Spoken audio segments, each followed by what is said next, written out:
U.S. Secretary of Energy says gas prices are expected to decline. However, she believes they will not begin to do so until this fall. Appearing on Red and Blue last night, Secretary Jennifer Granholm shared the Energy Information Agency's latest forecast on gas prices. She revealed Americans should brace themselves for a, quote, rough summer.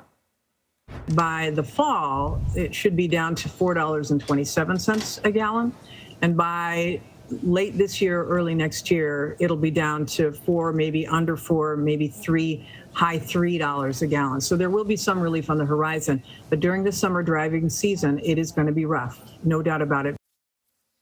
According to AAA, the national average price of a regular gallon of gas has soared to $4.97. That's roughly 64 cents higher than a month ago and about $1.90 more than 1 year ago.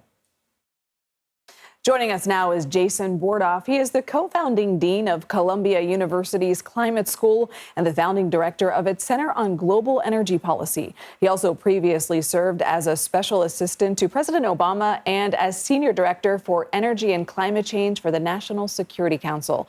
Jason, thanks for joining us. Just to start, these high gas prices are a major concern, of course, for countless number of Americans across the country. Can you break down for us what's primarily causing the spike and why perhaps the Energy Information Agency isn't predicting a drop in costs until the fall? Yeah, thanks for having me on. There's two things going on. One is very high oil prices. Obviously, oil prices determine gasoline prices you pay at the pump, and that's a reflection of the recovery of the economy from the pandemic, high demand, China reopening, and then it's taken a while for industry to increase investment and get production up. Obviously, the disruptions happening because of Russia's invasion of Ukraine and the new ban on Russian exports of crude to Europe. And then second, we have problems in the refining sector. So the difference between oil prices and the price you pay at the pump are even higher than they would normally be because a lot of refineries are shut down, and Russia is a major exporter of refined petroleum products like gasoline and diesel, and those have been also disrupted.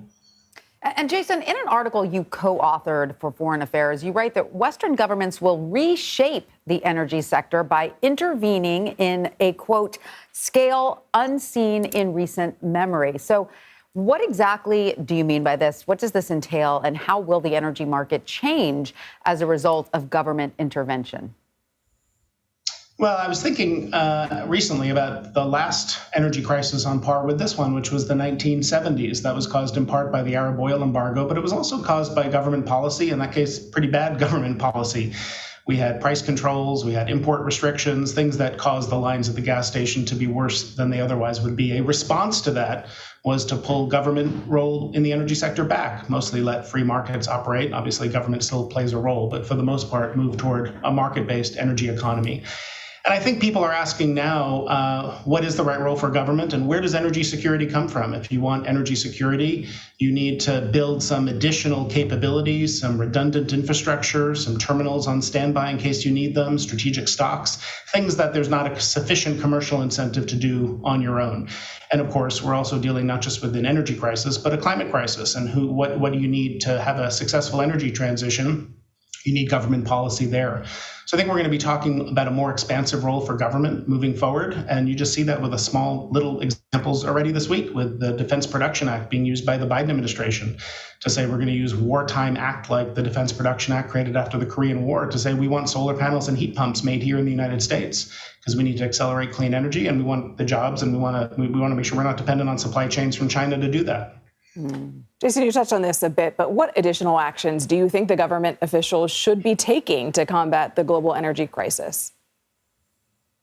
Well, I think there's near term and there's long term. So in the near term, we want to, as I think the administration is, think about the additional sources of supply that are available in the global market. And there are not a lot of extra capacity out there, but you see some of the overtures that the Biden administration has made to the Kingdom of Saudi Arabia, which could be producing more than it is. They've used strategic oil stocks, trying to make sure we're using demand measures to conserve energy as much as we can.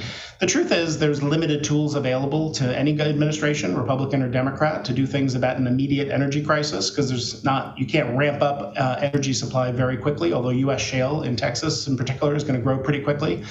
The things we should do are things that take a little bit longer to play out, which would be to reduce how much oil we use in the first place and make ourselves less vulnerable to inevitable oil supply shocks. And whatever it's Russia this time, next time it will be something else. And we want to take steps that'll make us more resilient next time. The history of energy crises is we respond to the immediate crisis, but then we don't stay the course and do the things that'll make us more secure next time. And this problem is clearly not going away. Jason Bordoff, thank you so much for joining us. We appreciate your insight. Thank you.